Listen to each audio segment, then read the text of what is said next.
नमस्कार सभी प्यारे दोस्तों, आप सबको फिर से हमारे गुरुकुल कोचिंग की तरफ से आप सभी का स्वागत है Gurukul coaching Lokesh sir channel पर। तो हम पढ़ रहे थे 9.1 कक्षा 10। तो आज हम पढ़ते हैं प्रश्न संख्या 3। हमने पिछले वीडियो में देखा है कि 9.1 में पहला क्वेश्चन और दूसरा क्वेश्चन हमसे क्या कहता है क्या नहीं कहता है, और मैंने आप लोगों को बताया था कि हम खास तौर से इसमें समकोण त्रिभुज का अध्ययन करते हैं। इसमें कुछ आपको शर्तें दी जाती है, शर्तों के अनुसार आपको एक चित्र डायग्राम तैयार करना पड़ता है और उस डायग्राम के अनुसार जो प्रश्न आपको स्थिति देता है वो स्थिति आपको ज्ञात करनी पड़ती है। अगर आपने अब तक पिछला वीडियो नहीं देखा है तो पहले उस वीडियो को जाकर देखें, लिंक मैंने आपको डिस्क्रिप्शन में दे रखा है। आपको चैप्टर नंबर 9.1 क्वेश्चन नंबर 1 और क्वेश्चन नंबर 2। अब चलिए आइए हम पढ़ते हैं क्वेश्चन नंबर 3 को। तो निकाल लीजिए आपकी रब, कॉपी और किताब, पेन निकाल लीजिए, किताब को खोल लीजिए क्योंकि मैं क्वेश्चन पढ़ने जा रहा हूं। अगर वीडियो को अभी तक शेयर नहीं किया तो फटाफट से शेयर कर दीजिए और ज्यादा बात ना करते हुए मैं वीडियो की ओर अग्रसर होता हूं क्योंकि अब आपके एग्जाम बहुत नजदीक आ रहे हैं। ठीक है, और क्वेश्चन नंबर जो आपका है, क्वेश्चन नंबर 3 आपका कह रहा है कि एक ठेकेदार बच्चों को खेलने के लिए एक पार्क में 2 फिसलन पट्टी बनाता है। बच्चे तो सभी हुए थे ना, ये तो नहीं कि सभी इतने बड़े हो गए, छोटे छोटे होके फिर बड़े हुए हो ना, यानी घसड़ पट्टी पे जरूर घिसले होंगे। सरकारी स्कूलों में फिसलन पट्टी जिससे आपने बहुत पैंट फाड़े हैं उस पे आपने जरूर फिसले होंगे। और अब आपसे क्वेश्चन कर रहा है कि एक ठेकेदार बच्चों को खेलने के लिए एक पार्क में 2 फिसलन पट्टी लगाना चाहती है। 5 वर्ष से कम उम्र के बच्चों के लिए वह एक ऐसी फिसल पट्टी लगाना चाहती है जिसका शिखर 1.5 मीटर ऊंचा हो। कितने मीटर ऊंचा हो? 1.5 मीटर ऊंचा हो, ऐसी फिसल पट्टी बनाना चाहती हो। यानी ये कोई फिसल पट्टी है जिसका शिखर है, इस शिखर से कुछ दूरी पर ये आपकी फिसल पट्टी हो गई और वो कह रही है कि इसकी हाइट है वो कितनी है? 1.5 मीटर है। इसका नाम दे दिया मैंने ए, बी और सी। ठीक है, यानी आप इधर से आके चढ़ोगे, इधर चढ़ोगे, वापस घिसोगे, इधर आओगे, फिर वापस चढ़ोगे, फिर घिसोगे, फिर आ जाओगे। यानी एक फिसल पट्टी बन गई आपकी। और ये कितने वर्ष तक के बच्चों के लिए आपको दे रखी है? 5 वर्ष से कम, 5 वर्ष से कम के लिए, 5 वर्ष से कम के लिए। इसके बाद क्वेश्चन आपसे कह रहा है जो भूमि के साथ कितने डिग्री का कोण बनाती है? 30 डिग्री का। यानी जो आपका ये थीटा आ रहा है वो कितने डिग्री का आता है? 30 डिग्री का। कितने डिग्री का आता है? 30 डिग्री का आता है। इसके बाद आपको प्रश्न में दूसरी शर्त दे रही है कि जबकि इससे अधिक उम्र के बच्चों के लिए, जबकि इससे अधिक उम्र के बच्चों के लिए वह एक फिसल पट्टी और बनाना चाहती है और जिसकी ऊंचाई वह आपको देती है 3 मीटर। कितने मीटर देती है? 3 मीटर। यानी इससे थोड़ी बड़ी, थोड़ी नहीं पूरी बड़ी होगी, यानी इसकी दुगनी होगी और वही ये आधा रहेगा और ये फिसल पट्टी और दूसरी बना देती है जिसकी आपको इसकी हाइट दे रखी है कितनी? 3 मीटर। कितने मीटर दे रखी है? 3 मीटर। और इसका नाम दे देता हूं पी, क्यू और आर। और यह जमीन के साथ थीटा बनाती है, यानी कोण बनाती है 60 डिग्री का। कितने डिग्री का कोण बनाती है? 60 डिग्री का ये कोण बनाती है। तो क्वेश्चन आपसे पूछ रहा है कि ये फिसल पट्टी बनाने के दौरान ये वाली भुजा और ये वाली भुजा यानी फिसल पट्टी वो कितनी लंबी होगी, यानी फिसल पट्टी की लंबाई कितनी होगी, ये आपसे पूछती है। ठीक है, अब मैं क्वेश्चन को हल करता हूं आपसे, तो देखते हैं आगे क्या होता है। देख, अब मेरे को इसको मैं नाम देता हूं पहली वाली फिसल पट्टी यानी 5 वर्ष से कम के लिए, दूसरी वाली है 5 वर्ष से ज्यादा के लिए, 5 वर्ष से ज्यादा उम्र के बच्चों के लिए ये वाली फिसल पट्टी बनाता है। तो प्रश्न पूछता है, क्या प्रश्न पूछता है? आगे पढ़ो। तो कह रहा है कि प्रत्येक स्थिति में फिसल पट्टी की लंबाई क्या होगी। ये प्रश्न पूछ रहा है कि प्रत्येक स्थिति में फिसल पट्टी की लंबाई क्या होगी। तो मैं पहली वाली स्थिति यानी पहली कंडीशन अनुसार आपको मैं बताता हूं कि कैसे क्या होता है। तो देखो, सबसे पहले आपको ये समकोण त्रिभुज दे रखा है। कैसा त्रिभुज बन रहा है? समकोण त्रिभुज बन रहा है मेरे प्यारे बच्चों। और थीटा यहाँ पे बन रहा है। जब थीटा जमीन के साथ टच हो रहा हो तो थीटा के जस्ट सामने वाली भुजा आपकी क्या हो जाती है? लंब। क्या हो जाती है? लंब होती है मेरे प्यारे बच्चों। और जब आप किसी भी समकोण त्रिभुज के लंब पे जाकर खड़े रहते हो तो लंब के जस्ट सामने वाली भुजा आपकी क्या रहती है? कर्ण। क्या रहती है? कर्ण। और कर्ण के जस्ट सामने जाकर आप देखोगे तो आपको आधार दिखाई देता है। क्या दिखाई देगा बेटा? आधार दिखाई देगा। और इसमें भी वही होगा, थीटा जब जमीन के साथ बना है तो थीटा में से आप सामने देखो कौन सी भुजा दिखाई देती है आपको? लंब दिखाई देगी। कौन सी भुजा दिखाई देगी बेटा? लंब दिखाई देगी। और जब आप लंब पर खड़े रहकर सामने देखोगे तो आपको यहाँ खड़े रहोगे तो सामने वाली भुजा ये दिखाई देती है, जो आपकी दिखाई देती है बेटा कर्ण। क्या दिखाई देती है?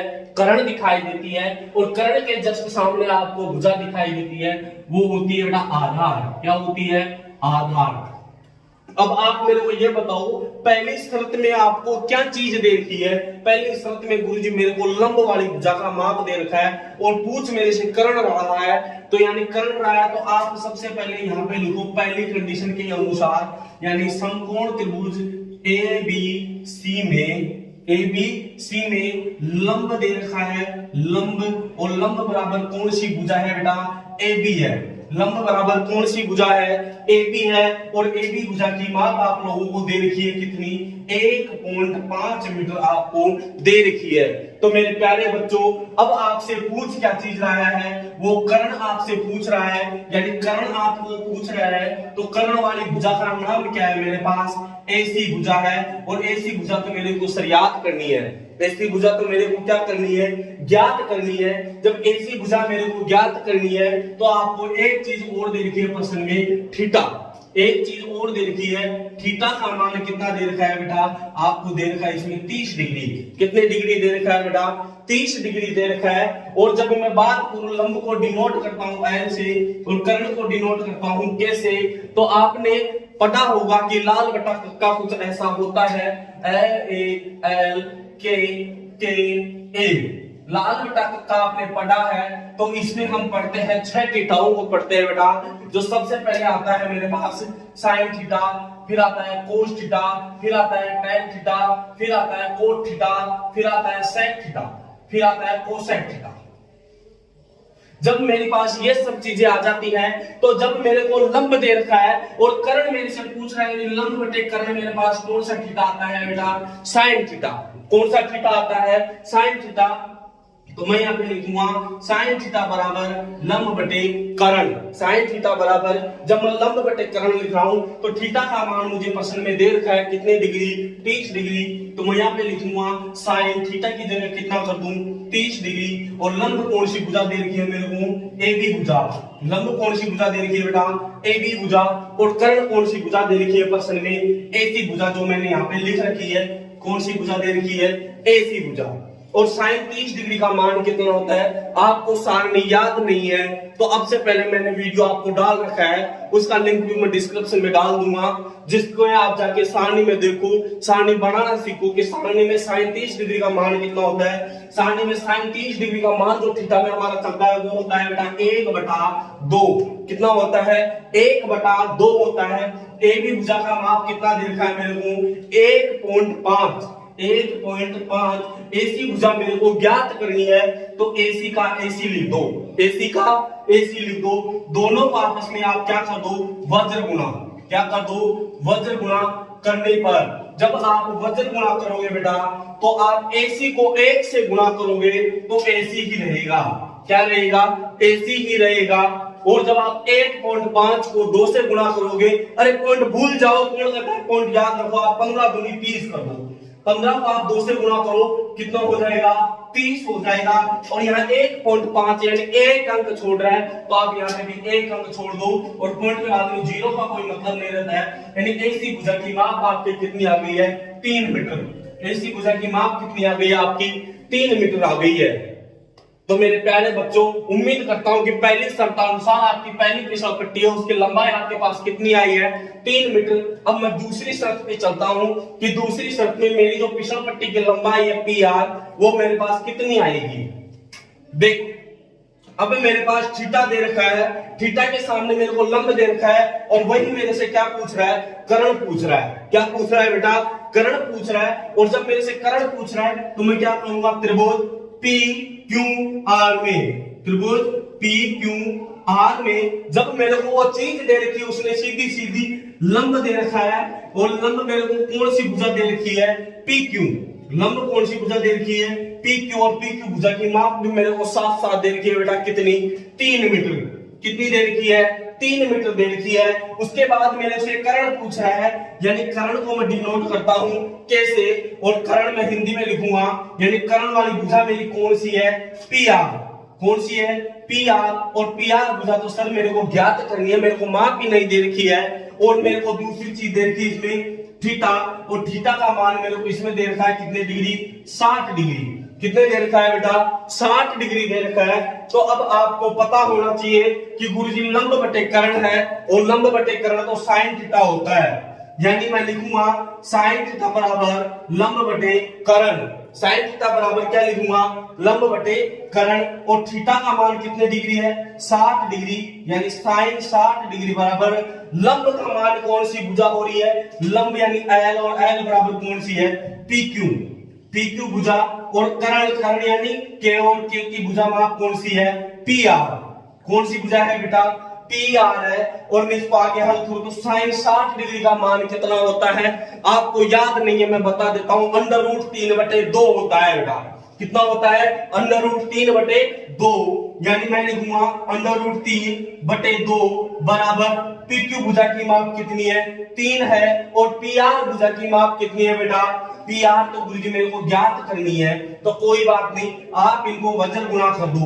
क्या कर दोगे, वजन गुणा करोगे, वजन गुणा करोगे, पी आर को आप √3 से गुणा करोगे, तो आप लिखोगे पी आर √3 बराबर 3 को 2 से गुणा करोगे तो 3 दूनी होते हैं 6। कितने होते हैं बेटा, 6 होते हैं, यानी पी आर के √3 गुणा में है, यानी गुणा में रहेगा तो पक्षांतरण करने पर क्या होता है, सामने वाली भुजा के भाग में चली जाती है वो चीज, यानी 6/√3। गुरुजी ये मेरा आंसर नहीं हो सकता। क्यों नहीं हो सकता, क्योंकि मुझे पूरा मीटर दे रखा है, तो पूरा मीटर में ही मेरे आंसर आएगा। तो इसका मैं क्या करूंगा, √3 का परमेयकरण, क्या करूंगा बेटा, परमेयकरण करूंगा, यानी परमेयकरण होता है बेटा उसी संख्या को ऊपर नीचे गुणा कर दो, उसी संख्या को क्या कर दो, ऊपर नीचे गुणा, यानी पी आर बराबर 6/√3 गुणा √3/√3। इसका हल होगा बेटा 6 को आप √3 से गुणा करोगे तो आपका आंसर रहेगा 6/√3, और √3 को √3 से गुणा करोगे तो आता है आपका √9, और √9 का मान होता है बेटा 3। 3 एकम 3, 3 दूनी होता है बेटा 6, 3 दूनी कितना होता है, 6 होता है, यानी 6 कितने बार कटा, 3 से 2 बार, तो आपका आंसर रहता है 2/3 मीटर। या तो एग्जामिनर आपको यहीं पे आंसर इसका समाप्त कर देगा, अगर इतना भी नहीं करेगा तो आगे बढ़ेगा, तो बेटा होता है √3 का मान होता है 1.732, तो आप इसको 2 से गुणा कर दो, 1.732 को इसकी पॉइंट उठाओगे 1000 बन जाएगा, 2 का भाग आप इससे दे दो या मत दो, 2 से आप सीधा गुणा करोगे तो कितना आएगा, लगभग 3464 आएगा, और आप 1000 लगाओगे तो आपका आंसर रहेगा 3.464, जो आपका करेक्ट आंसर रहेगा। आशा करता हूं कि आपको अच्छा समझ में आया होगा क्वेश्चन। स्क्रीनशॉट ले लो आराम से, ठीक है। तो यानी आपके पहले वाली शर्त में जो पिछल पट्टी थी वो एसी की और एसी भुजा की माप कितनी आई है मेरे पास, 3 मीटर, और दूसरी शर्त में कितनी थी, पी आर है और उसकी माप आई है, जहां तक आपको 2√3 मीटर दे देगा, अगर ये ना देगा तो ज्यादा से ज्यादा 3.464 मीटर आपको दे सकता है। ठीक है, उम्मीद करता हूं कि आपको बहुत बढ़िया तरीके से समझ में आ रहा होगा। अब देखते हैं अगला क्वेश्चन, आगे चलिए बेटा, देखते हैं क्वेश्चन नंबर 4। देखो क्वेश्चन में आराम से पढ़ रहा हूं, क्वेश्चन को आराम से पढ़ो। देखो आपका क्वेश्चन कह रहा है कि भूमि के एक बिंदु से, भूमि का कोई बिंदु है बेटा, और उस भूमि के एक बिंदु से मीनार के पाद बिंदु से 30 मीटर की दूरी है। कोई जमीन पर क्या खड़ी है बेटा, मीनार खड़ी है, कोई मकान खड़ो लियो है बेटा, और इस मकान का पाद बिंदु है ना जहां जमीन स्पर्श कर रही है इस मकान को, वहां से कितने मीटर की दूरी पर, 30 मीटर की दूरी पर कोई बिंदु स्थित है बेटा। यहाँ स्थित है, कोई बिंदु स्थित है। उसके बाद कह रहा है कि मीनार का शिखर, यानी मीनार को मध्य है, ऊपर है, और इस मीनार के शिखर से जमीन के बिंदु से, जमीन के बिंदु से 30 डिग्री का उन्नयन कोण बढ़ता है बेटा। कितने डिग्री का बढ़ता है, 30 डिग्री का उन्नयन कोण बढ़ता है। तो ये कहता है, क्या कहता है बेटा, कि मीनार की ऊंचाई याद की जाए। क्या कह रहा है, इस मीनार की ऊंचाई ज्ञात करो। भाई मेरे को तो कुछ नहीं चाहिए गुरु जी, मीनार की ऊंचाई ज्ञात करो। यानी ये एक समकोण त्रिभुज है मेरे प्यारे बच्चों। तो समकोण त्रिभुज कौन सा हो गया, त्रिभुज ए बी सी में, त्रिभुज ए बी सी में। अब यहाँ पे बेटा मेरा थीटा बना हुआ है, और थीटा कितने डिग्री का दे रखा है मेरे को, 30 डिग्री का दे रखा है। और जैसा कि मैंने अभी आपको पहले बताया है, देखो थीटा के जस्ट सामने कौन सी भुजा दिख रही है, ए बी, और ए बी भुजा हमारी क्या है, लंब है बेटा, जिसको मैं एल बनाता हूं, बना दिया। उसके बाद आप लंब पे खड़े हो जाओ, लंब पे खड़े होके आप किधर देखोगे, ऊपर। और ये भुजा कौन सी होती है मेरी, कर्ण, जिसको मैं कैसे डिनोट करता हूं, ठीक है गुरुजी। कर्ण पे खड़े होके सामने देखो कौन सी भुजा दिखती है, बीसी, जो हमारी क्या होती है, आधार। और आधार को किससे डिनोट करता हूं, ए से। अब देखते हैं प्रश्न कैसे नहीं होता है, चुटकियों में हो जाएगा। देखो सबसे पहले आपको जो चीज देखी है ना वो लिखो। क्या दे रखी है गुरुजी, मेरे को तो 20 की भुजा दे रखी है, और 20 की भुजा मेरी आधार है, और आधार की माप भी दे रखी है कितने मीटर, 30 मीटर। चलो अच्छी बात है। उसके बाद आपको थीटा भी दे रखा होगा, थीटा कितने डिग्री का दे रखा है, 30 डिग्री का देखो। चलो अच्छी बात है, कोई दिक्कत नहीं है। अब आप मेरे को ये बताओ, पूछ क्या रहा है गुरुजी, मीनार की ऊंचाई, और मीनार की ऊंचाई तो मेरी ए बी है, और जो एक लंब का काम कर रही है, तो लिख दो ए बी भुजा बराबर लंब है, जो मेरे को ज्ञात करना है, लिख दोगे, कोई दिक्कत नहीं है। अब मेरे को ये बताओ, दे क्या रखा है, पूछ क्या रखा है गुरुजी, लंब पूछ रहा है और आधार दे रखा है। लंब तो पूछ रहा है और आधार क्या कर रखा है, दे रखा है।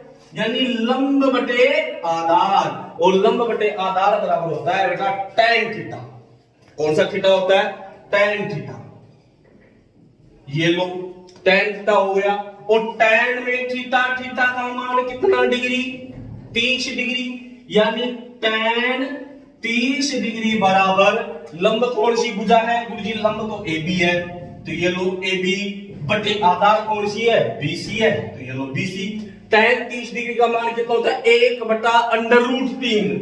tan 30 डिग्री का मान कितना होता है बेटा, 1/√3 बराबर ए बी भुजा दे रखी है क्या गुरुजी, नहीं दे रखी, तो ए बी रहने दो, बटे बीसी दे रखी है, हाँ दे रखी है, कितनी, 30।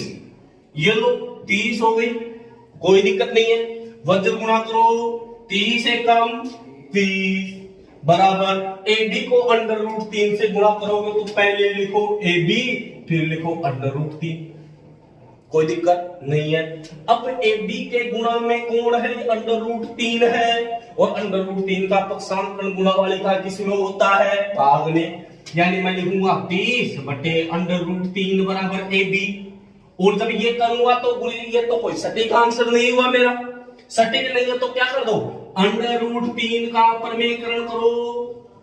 परमेकरण अभी बताया कि ऊपर नीचे क्या कर देना है, गुणा। यानी 30 बटे √3 गुणा √3 बटे √3 बराबर ए बी भुजा। √3 को 30 से गुणा करोगे तो क्या आएगा, 30√3, और √3 को √3 से गुणा करोगे कितना आएगा, √9। का मान कितना होता है, 3 होता है, तो 3 × 30, तो आंसर होता है 10√3 बराबर ए बी। आपको आंसर 99.99 100% मिल जाएगा। फिर भी नहीं मिलता है तो कोई बात नहीं, 10 गुना √3 का मान कितना होता है, √3 बराबर होता है 1.732। तो 1.732 पॉइंट हटाए कितने लग गए, 1000। 1 0 से 1 0 कटा, आप काट दो 17.32 मीटर आपका क्या रहेगा, आंसर रहेगा। क्या रहेगा बेटा, आंसर रहेगा। जो क्या रहेगी, मीनार की ऊंचाई रहेगी। क्या रहेगी, मीनार की ऊंचाई रहेगी। उम्मीद करता हूं कि आपको बेहतरीन तरीके से क्वेश्चन समझ में आ रहे होंगे। आशा करता हूं इसी तरीके से आप आगे आपको समझ आते रहेंगे और बढ़िया तरीके से समझेंगे। वीडियो को शेयर करो, ज्यादा से ज्यादा लाइक करो या मत करो, कोई फर्क नहीं पड़ता है, लेकिन आप वीडियो को ज्यादा से ज्यादा शेयर किया करो ताकि किसी गरीब बच्चे का भला हो जाए। जो बच्चा अपने आप को यह समझता है कि मैं गणित में फेल हो जाऊंगा, तो एक बार आप क्लास लेकर देखें। मैं दावा करता हूं कि आप 80 में से 75 नंबर लेके आओगे, लेकिन आप रेगुलरिटी बना के रखोगे।